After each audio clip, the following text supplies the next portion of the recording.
Hi, it's Steve. Today we'd like to show you how to change the timer dial on your dryer.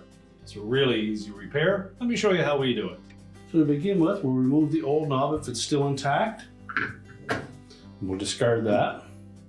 Now all we want to do is make sure that the little metal insert that is permanently set into that knob is not stuck on the timer shaft.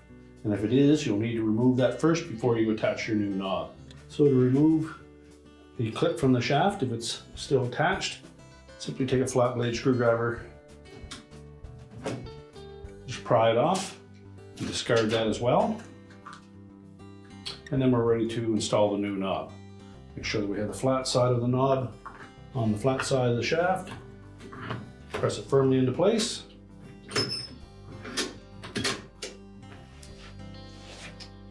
And your repair is complete.